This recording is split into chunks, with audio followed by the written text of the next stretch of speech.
विश्वविख्यात ज्ञान और मोक्ष के पवित्र नगरी गया जी के हम प्रणाम करही।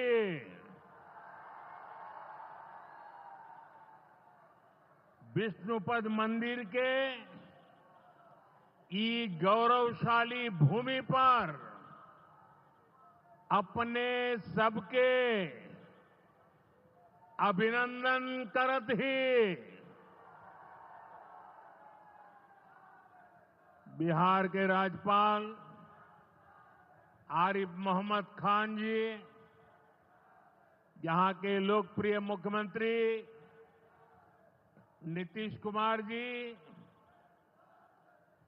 केंद्रीय मंत्रिमंडल के मेरे सहयोगी जीतन राम मांझी जी, राजीव रंजन सिंह,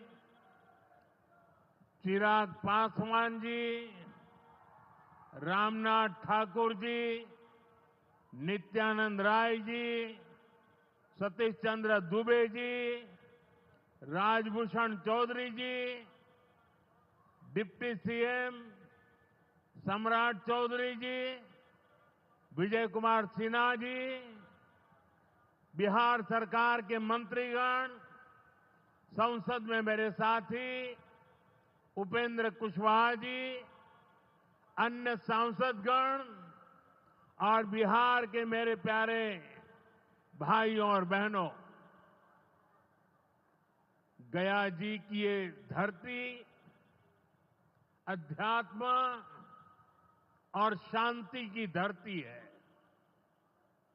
ये भगवान बुद्ध को बोध कराने वाली पावन भूमि है। गया जी की आध्यात्मिक और सांस्कृतिक विरासत बहुत प्राचीन है, बहुत समृद्ध है। यहां के लोगों की इच्छा थी कि इस नगरी को गया नहीं, गया जी कहा जाए। मैं इस निर्णय के लिए बिहार सरकार का अभिनंदन करता हूं। मुझे खुशी है कि गया जी के तेज विकास के लिए बिहार की डबल इंजन सरकार लगातार काम कर रही है। भाइयों बहनों, आज भी गया जी की पावन भूमि से एक ही दिन में 12,000 करोड़ रुपए की परियोजनाओं का लोकार्पण या शिलान्यास हुआ है। इनमें ऊर्जा, स्वास्थ्य और शहरी विकास के जुड़े कई बड़े प्रोजेक्ट्स हैं। इनसे बिहार के उद्योगों को ताकत मिलेगी और युवाओं के लिए रोजगार के नए अवसर भी बनेंगे। मैं इन परियोजनाओं के लिए बिहार के लोगों को बधाई देता हूं। बिहार में बेहतर स्वास्थ्य सुविधाओं के लिए आज यहां हॉस्पिटल और रिसर्च सेंटर का उद्घाटन भी हुआ है। अब बिहार के लोगों को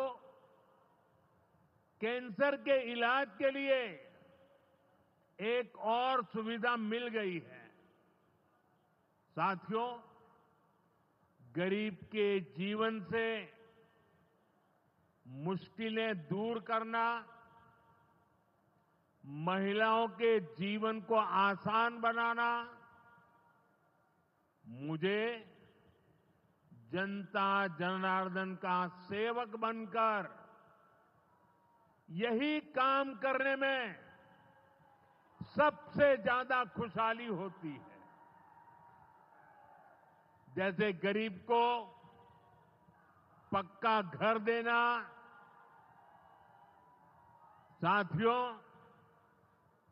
मेरा एक बड़ा संकल्प है। जब तक हर जरूरतमंद को पक्का घर नहीं मिल जाता, मोदी चैन से नहीं बैठेगा।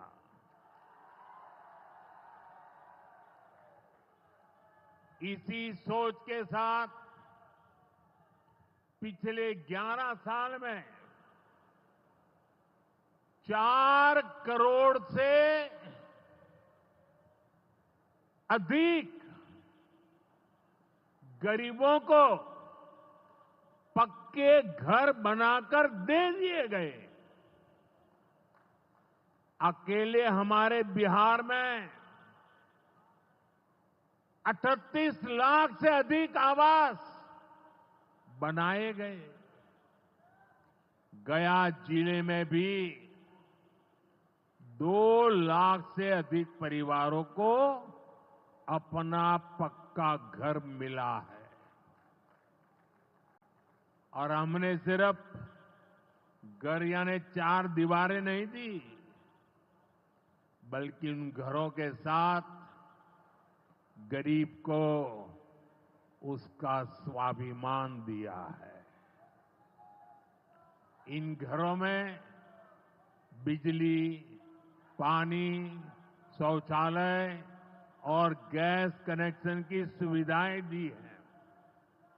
यानी गरीब परिवारों की भी सुविधा, सुरक्षा और सम्मान से जीने की गारंटी मिली है। साथियों, आज इसी सिलसिले को आगे बढ़ाते हुए बिहार के मगध क्षेत्र के 16,000 से ज्यादा परिवारों को अपना पक्का घर दिया है। यानी इस बार इन परिवारों में दिवाली और छठ पूजा की रौनक और ज्यादा होगी। मैं अपना घर पाने वाले सभी लाभार्थी परिवारों को बहुत बहुत बधाई देता हूं।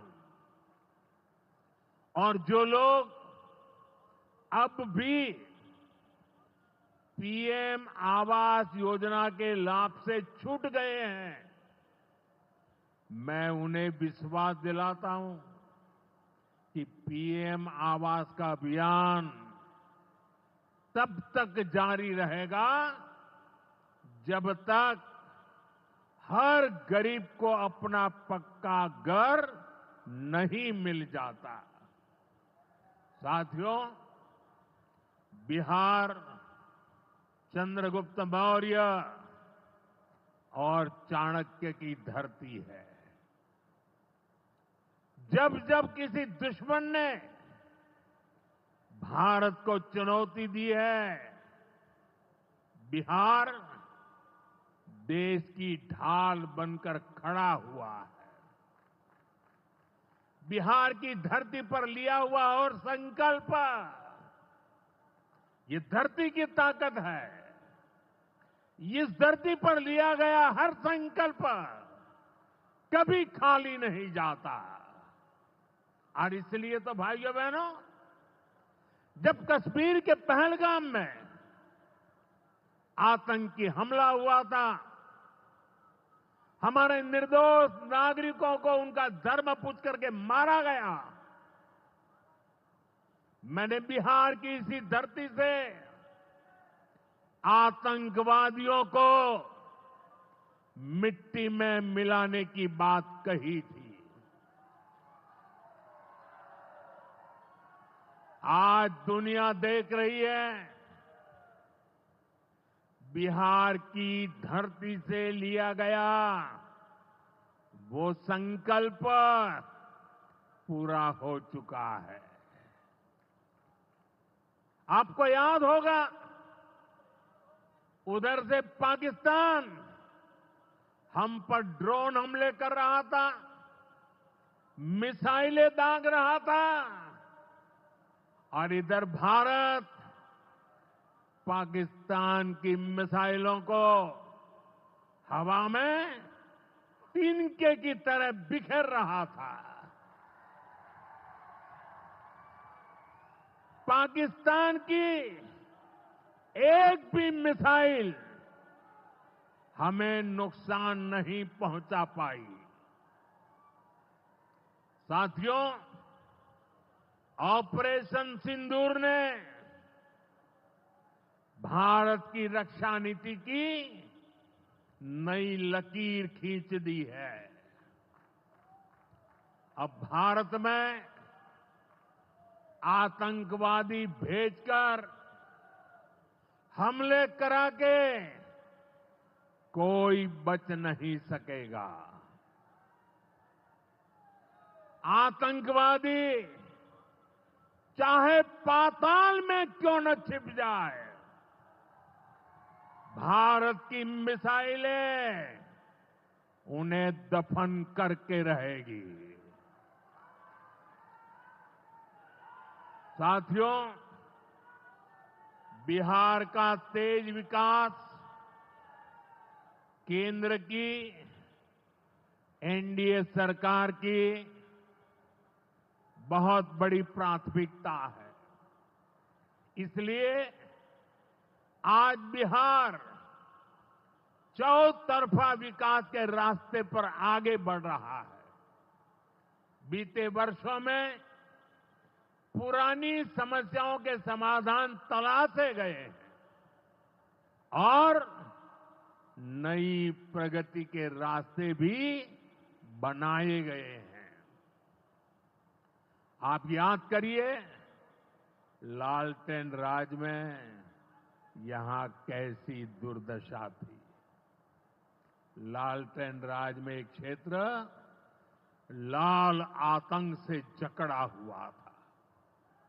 माओवादियों की वजह से शाम के बाद कहीं आना जाना मुश्किल था।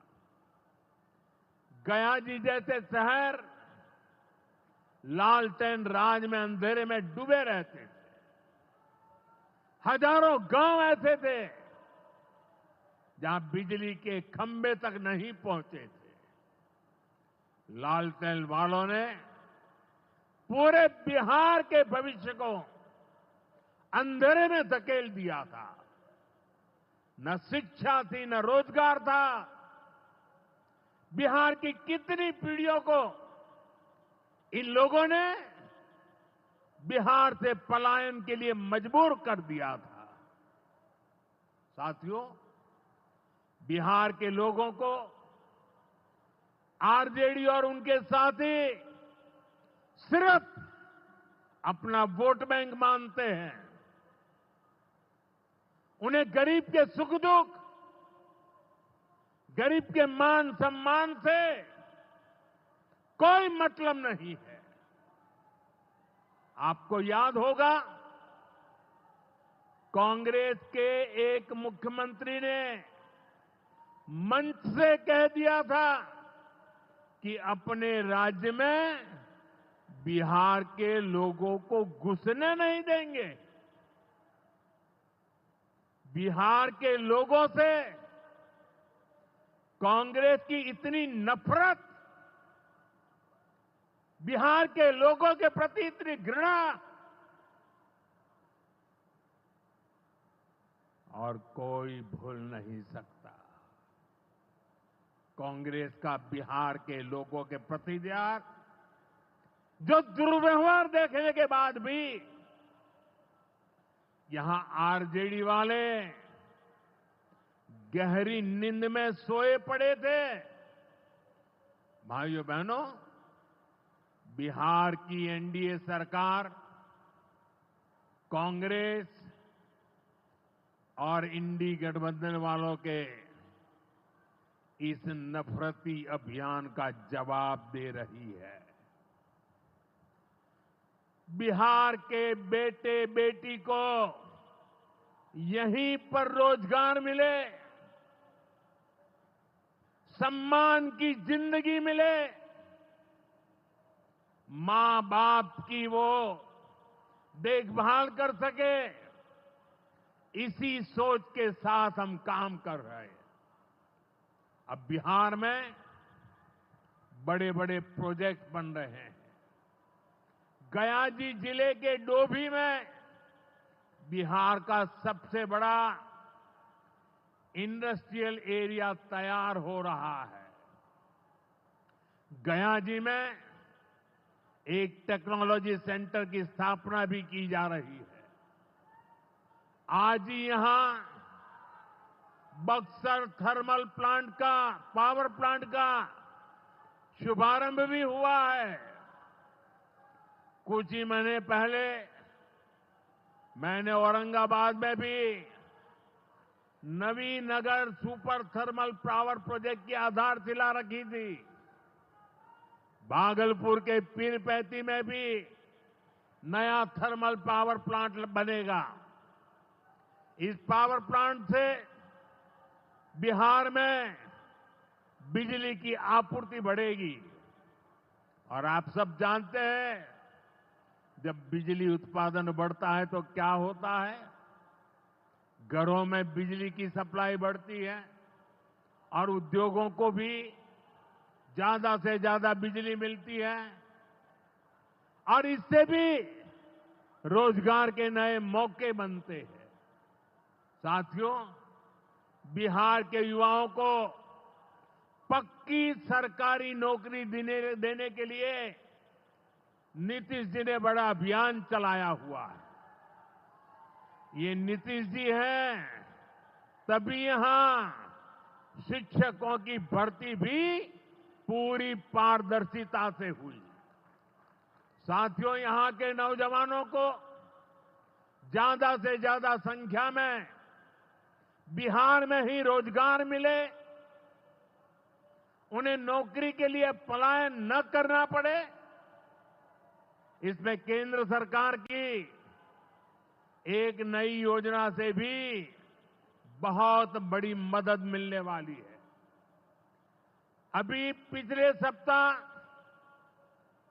इस 15 अगस्त से ही देश भर में प्रधानमंत्री विकसित भारत रोजगार योजना लागू हुई है।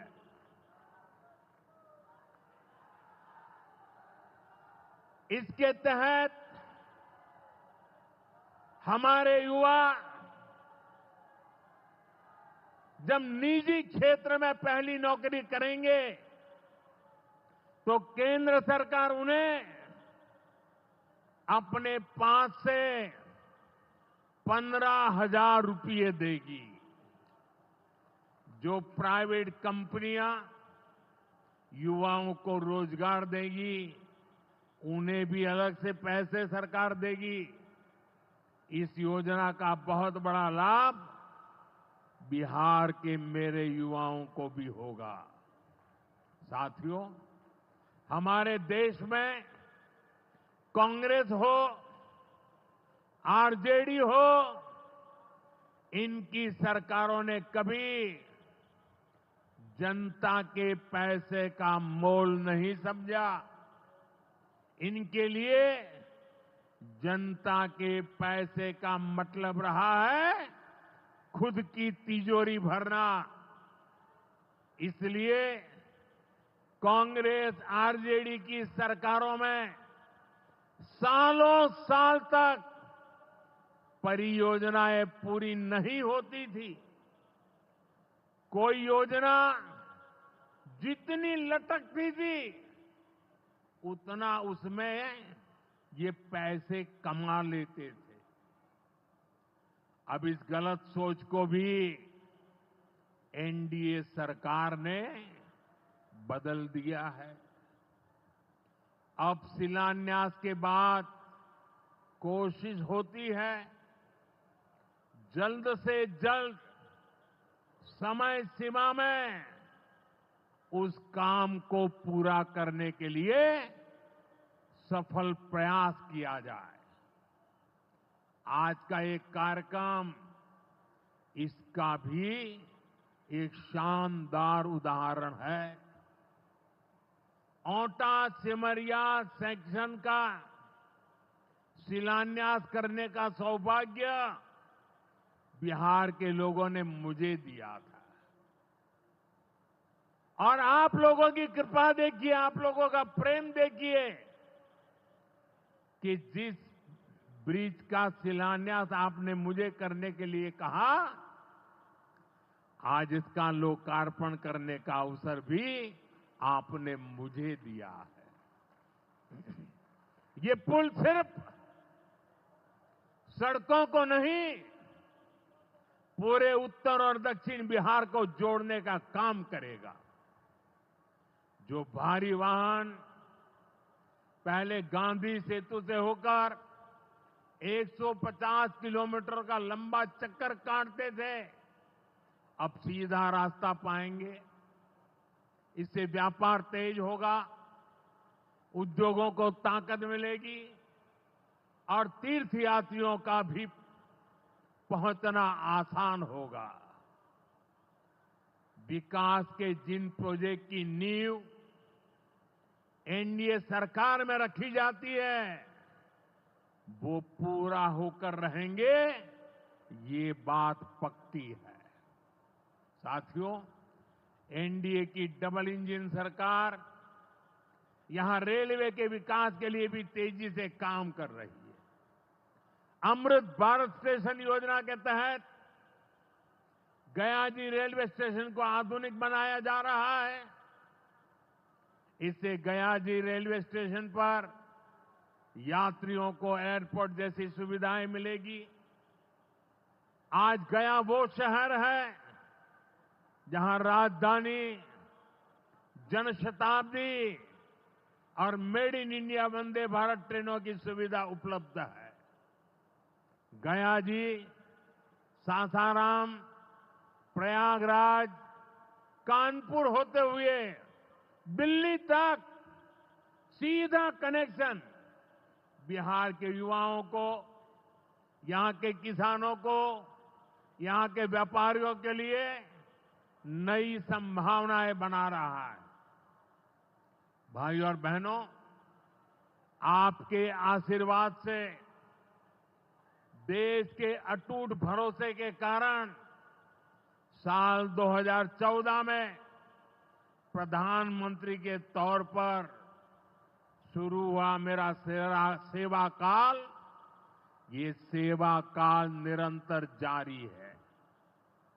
इतने वर्षों में हमारी सरकार पर भ्रष्टाचार का एक भी दाग नहीं लगा।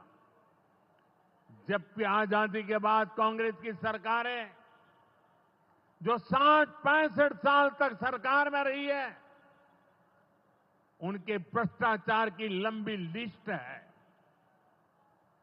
आरजेडी का भ्रष्टाचार तो बिहार का बच्चा बच्चा जानता है। मेरा साफ मानना है कि भ्रष्टाचार के विरुद्ध लड़ाई को अगर अंजाम तक पहुंचाना है तो कोई भी कार्रवाई के दायरे से बाहर नहीं होना चाहिए। आप सोचिए, आज कानून है कि अगर किसी छोटे सरकारी कर्मचारी को 50 घंटे तक हिरासत में रख दिया तो अपने आप वो सस्पेंड हो जाता है। ड्राइवर हो, छोटा क्लार्क हो, प्यून हो, उसकी जिंदगी हमेशा हमेशा के लिए तबाह हो जाती है। लेकिन अगर कोई मुख्यमंत्री है, कोई मंत्री है, कोई प्रधानमंत्री है, तो वो जेल में रह करके भी सत्ता का सुख पा सकता है। ये कैसे हो सकता है?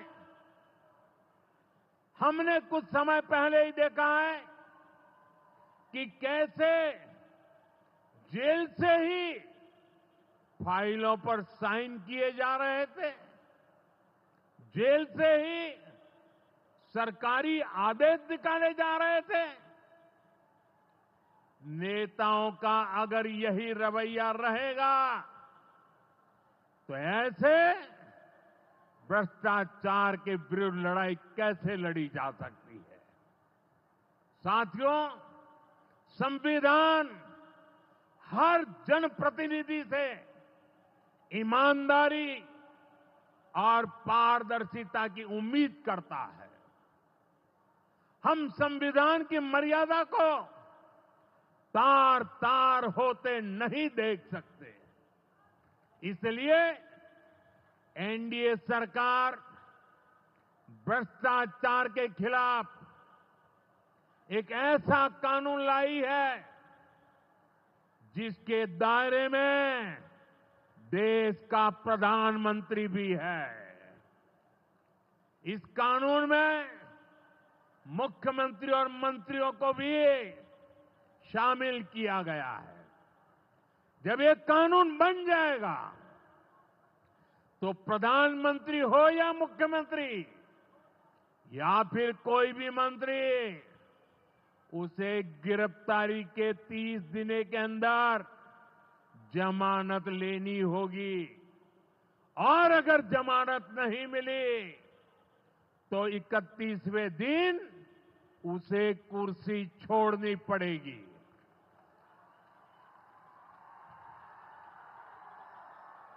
आप कहिए भाइयों, जो जेल जाए उसने कुर्सी छोड़नी चाहिए कि नहीं छोड़नी चाहिए? क्या वो कुर्सी पर बैठे रह सकता है क्या? क्या वो सरकारी फाइलों पे साइन कर सकता है क्या? क्या जेल में से कोई सरकार चला सकता है क्या? और इसलिए ऐसा सख्त कानून बनाने की तरफ हम आगे बढ़ रहे हैं। लेकिन साथियों, ये आरजेडी वाले, ये कांग्रेस वाले, ये लेफ्ट वाले इस कानून का विरोध कर रहे हैं। ये बहुत गुस्से में है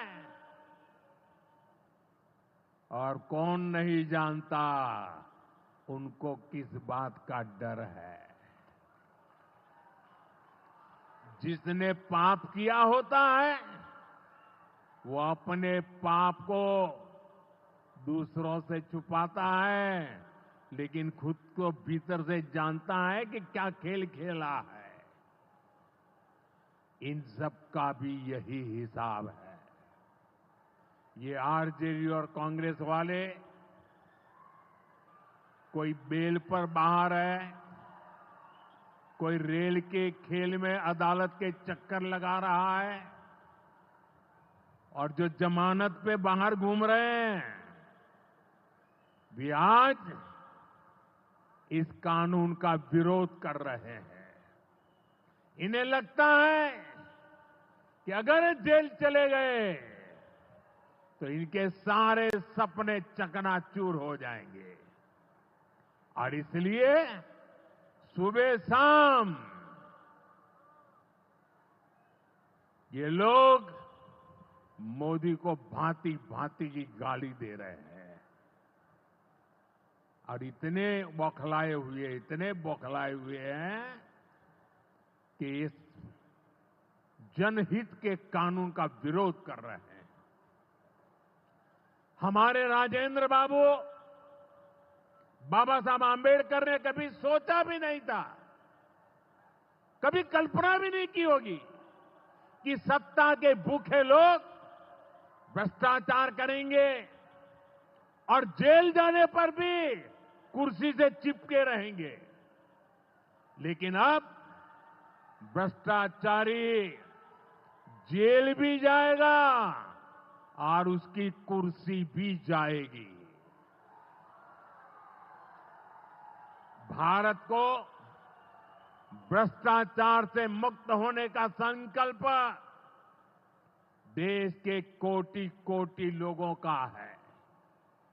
ये संकल्प सिद्ध होकर रहेगा।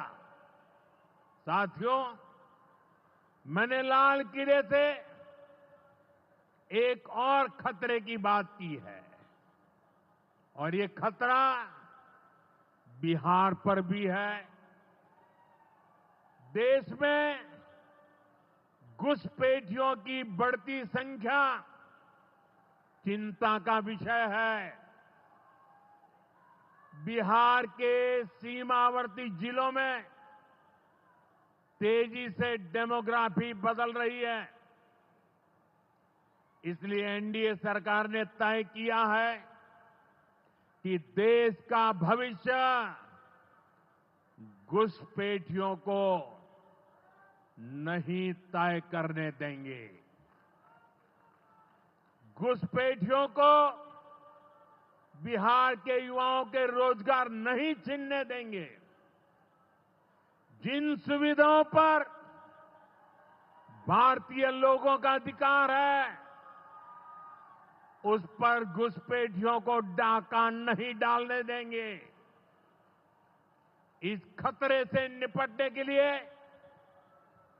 मैंने डेमोग्राफी मिशन शुरू करने की बात कही है। बहुत जल्द ये मिशन अपना काम शुरू करेगा। हम हर घुसपैठियों को देश से बाहर करके ही रहेंगे। आप मुझे बताइए, एक घुसपैठियों को निकालना चाहिए कि नहीं निकालना चाहिए? क्या ये घुसपैठिए आपका रोजगार छीनने आपको मंजूर है? एक घुसपैठिए आपकी जमीन पे कब्जा कर ले आपको मंजूर है? एक घुसपैठिए आपका हक छीन ले आपको मंजूर है? बिहार के आप सभी लोग देश के भीतर बैठे घुसपैठियों के समर्थकों से भी सावधान रहिए। जान जाइए कौन घुसपैठियों के साथ खड़ा है। कांग्रेस और आरजेडी जैसे दल बिहार के लोगों का हक छीनकर घुसपैठियों को देना चाहते हैं। तुष्टीकरण के लिए, वोट बैंक को बढ़ाने के लिए कांग्रेस आरजेडी वाले कुछ भी कर सकते हैं, कितने ही नीचे जा सकते हैं। इसलिए बिहार के लोगों को बहुत सतर्क रहना है। साथियों, हमें हमारे बिहार को कांग्रेस आरजेडी की बुरी नजर से बचाकर रखना है। बिहार के लिए ये समय बहुत अहम है। बिहार के युवाओं के सपने पूरे हो, बिहार के लोगों की आकांक्षाओं को नई उड़ान मिले, इसके लिए केंद्र सरकार और नीतीश जी के साथ हम कंधे से कंधा मिलाकर बिहार के कल्याण के लिए काम कर रहे हैं। बिहार में विकास की गति बनी रहे, इसके लिए डबल इंजन की सरकार लगातार मेहनत कर रही है। आज के विकास प्रोजेक्ट इसी दिशा में महत्वपूर्ण कदम है। मैं एक बार फिर इन परियोजनाओं के लिए बिहार को बहुत बहुत बधाई देता हूं। मेरे साथ बोलिए, भारत माता की।